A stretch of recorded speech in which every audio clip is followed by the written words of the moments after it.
Et Djibril, vous n'avez pas grand-chose à faire, là, on peut vous garder un petit peu, mon Djibril. Un petit peu, oui. Je ne vous dis pas une heure, mais non, quelques minutes, quoi, en plus. Oui, oui. On va noter Pierre-Emerick Aubameyang en plateau. Et puis, j'aurai quelques questions j'aurai une question sur son raté à la 42e minute, mais pas tout de suite. Les chroniqueurs vont le noter. La note moyenne, c'est 5,6. C'est un match, on va dire, entre moyen et satisfaisant. Vous lui mettez combien? 5, 5, 5, 7 et 6. Il a la moyenne. Il a la moyenne, mais la meilleure note, c'est Raymond qui la donne. Pourquoi? Malgré son raté, malgré son face-à-face raté. Oui, parce que je trouve que dans ses appels, dans son jeu en remise, dans tout le travail qu'il a fait, il a été bien. Il est malheureux parce qu'il rate cette occasion-là. Oui. Mais s'il marque cette occasion-là, on lui met 9. 9. Pas de débat. Parce que tout le reste, il le fait bien. Il fait un dribble à un moment là-bas sur le côté où il élimine avec, je ne sais pas comment il a fait d'ailleurs, par où le ballon il est passé et le gardien de but sort au dernier moment. Toutes ces remises sur les côtés, sur les décrochages, ça a été juste. Il les a remis au bon endroit, il est ressorti. Il n'a pas fait d'autres fautes. Il a ce truc-là qui fait que vous lui mettez un 5, je trouve que vous êtes très très sévère. Il a eu un rôle ingrat, mais il n'a pas réussi grand-chose non plus, mais il a un rôle difficile. Djibril qui est avant-centre. Djibril, il lui met quoi, Djibril? Djibril, vous lui mettez combien? Ouais, j'aurais mis entre 6 et 7, parce qu'il a tenté. Il a été dangereux offensivement. Après, oui, il a raté, mais au moins, il a été généreux, il s'est créé des occasions et il mettra au fond au match retour. Mais oui, j'aurais mis entre 6 et 7, pareil, ouais. Djibril, 42... Sauf quand même, non, mais ouais, sauf quand même, pardon. moi je suis pas d'accord avec vous deux, parce que je trouve que sur un geste comme celui-ci, comme vous parlez de l'action de la 42e minute de face-à-face face à Musso. On en a tous raté, ça c'est pas le problème, mais je trouve que lui, il a une qualité supérieure. Je trouve qu'il a une expérience devant le but, quand il est comme ça dans les face-à-face, qui lui permettent systématiquement de faire le bon geste. J'ai déjà un tout petit doute sur son contrôle de départ, et ensuite l'enchaînement. Bon, voilà, c'est pour ça que je lui mets 5. D'accord. C'est parce que je trouve que dans son contrôle, l'enchaînement, un joueur de sa qualité et de son expérience, parce qu'il a le temps. Ouais. Il a le temps de piquer. Mais il prend le temps. Il n'est pas tout de suite là, le gardien. Non, il prend le y a temps. Un certain temps. Toi, tu dis piquer. Moi, je pense qu'il doit le piquer. C'est mon sentiment. Djibril. C'est pour ça que je suis un peu plus sévère, c'est tout. Piqué ou pas piqué? Non, moi j'aurais dit de se l'amener sur son pied fort, qui est le pied droit, et de l'enrouler un peu à la Thierry Henry ou à la Mbappé, ça faire. Mais je suis d'accord avec Olivier que son contrôle n'est pas bon. Donc après, il est obligé de se mettre sur son pied gauche, qui est peut-être pas son point fort. J'avais un doute, moi aussi, sur sa première touche, j'ai revu des ralentis. Et sur les ralentis, je trouve qu'il n'y a pas de panique chez Aubameyang. Il décélère très légèrement au moment où il va faire cette première touche, donc pour l'instant c'est maîtrisé. Son contrôle l'amène sur son pied, on va dire faible, le pied gauche. Là encore, il y a une fluidité dans son geste. Peut-être le seul reproche, c'est qu'il arme peut-être pas assez vite. C'est qu'il a un petit peu de temps et il prend peut-être un peu trop de temps. Donc finalement, il arme pas assez vite et l'angle se referme. Quand tu es sur ton mauvais pied, tu prends. Je dis pas que tu pédales un peu avant. Mais il n'y a pas de panique en fait. Il y a pas l'image. Les joueurs qui piquent d'aussi loin, il est assez loin du but quand même. Sur leur pied faible. Excentré. De leur pied faible. J'ai vu Messi le faire sans problème, mais j'en ai pas vu tant que ça. Du pied faible, je veux dire. Piqué de son pied faible d'aussi loin. Non, Djibril, simplement, pour vous, c'est au départ peut-être un mauvais choix, c'est contrôle et joue sur ton pied fort. Voilà, c'est ou alors peut-être la passe d'arrêt. Moi, après, j'avais pas de pied gauche. Vraiment, on peut le confirmer. Oui. Donc, je pense que j'aurais tout fait pour me mettre sur mon pied droit. Donc, j'aurais contrôlé de l'extérieur du pied droit et j'aurais essayé d'enrouler du pied droit. Ok. Est-ce qu'Harit t'enroulais pas, toi, tu frappais fort, tout droit.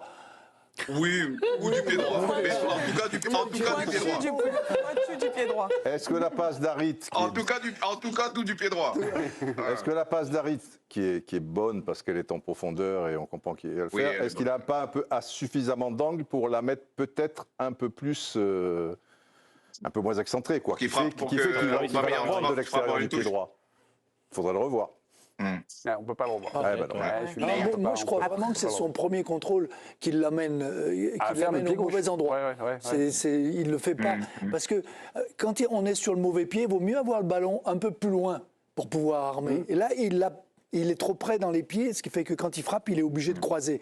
Et donc se referme après. Il s'est Vous refermé, voyez il s'est Ouais. refermé un Elle est- angle. elle est plus dure. Parce que, et le gardien de but, pour le gardien de but aussi, c'était plus facile. C'est-à-dire que s'il l'ouvre de l'autre côté, là, il peut premier poteau et continuer à jouer avec le pied droit. En plus, il a frappe du mauvais pied, mais on sent que sa frappe, c'est de la Elle est mauvaise écrasée. surface. Un peu, Elle est écrasée. elle est un peu topée, elle est un peu écrasée. Et Djibril, sur les chances de qualification de l'OM, tout le monde sur le plateau disait l'OM ce soir peut nourrir d'énormes regrets. Je les ai relancés sur la qualif, ils y croient. Djibril, je suppose que vous y croyez aussi, vous. Alors non, vous pensez que l'OM a laissé passer sa chance ce soir? Non, pas du tout. À part mettre un 3 ou 4-0 ce soir et être sûr, oui, mais on savait très bien que ça allait pas se passer comme ça. Moi, perso, j'avais annoncé 1-1. Et j'annonce un 2-1 pour l'OM à l'extérieur. Ok, donc voilà, donc vous y croyez en plus, voilà. Les buteurs, non, j'insiste pas, non. Non, je suis pas allé jusqu'à là. Je suis pas allé jusque là, mais j'avais annoncé le 1 partout et j'annonce un 2-1 là-bas. Ok, on regardera le match quand même, hein. Oui. Oui, quand même, hein, d'accord, merci beaucoup. On vous embrasse, Djibril. Merci beaucoup de Bisous, nous avoir bisous fait à tous. partager vos lumières. Merci, Djibril. Passez une très très bonne soirée. Et Candice, une petite note justement là sur notre ami Pierre-Emerick Aubameyang, ma chère Candice. On l'a donné. On l'a donné Oui, pour Candice, Je me suis longtemps posé la question de savoir si... Ouais, je me suis longtemps demandé si je lui mettais la moyenne. Pourquoi? Parce que voilà, forcément, on entend beaucoup de lui. Il a été décisif depuis tout le début de l'année 2024 à chaque fois en Coupe d'Europe. Et là, voilà, c'est aussi parce qu'il n'a pas répondu aux attentes. Alors c'est peut-être à hauteur de la déception. Je vais lui mettre un tout petit 5, vraiment, parce qu'on attend de quoi de lui? On attend qu'il marque. On attend que justement cette action à Youbou, s'il y a des regrets ce soir, il fait partie de ses regrets tout simplement. Il fait partie de ces joueurs qui participent à avoir alimenté ses regrets ce soir. Donc je suis peut-être un peu sévère, mais moi j'attendais beaucoup de lui et c'est à hauteur de la déception. Voilà, c'est pour ça que je suis moins dithyrambique que Raymond ou Djibril. Merci beaucoup Candice, vous saluerez votre metteur en images marseillais, Nicolas Chebriand, l'excellentissime. Merci beaucoup Candice, très bonne soirée, on se retrouve jeudi du côté de Bergame, l'Atalanta, Bergame, la région est d'ailleurs magnifique. Et tiens, j'ai une stat, mais pas tout de suite parce que ça va un peu casser l'ambiance. Les chances de qualification de l'OM, deux personnes en ont parlé, le coach Jean-Louis Gasset et Leonardo Balerdi, mais je crois qu'on va commencer par le coach, on y va. Maintenir l'aspect défensif, parce qu'on a très bien défendu, et mieux négocier les balles de contre que l'on a joué, que l'on a eu ce soir, où on aurait pu faire encore plus mal. On aurait pu marquer un ou deux buts s'il y avait eu la passe juste ou un hors-jeu de 40 cm.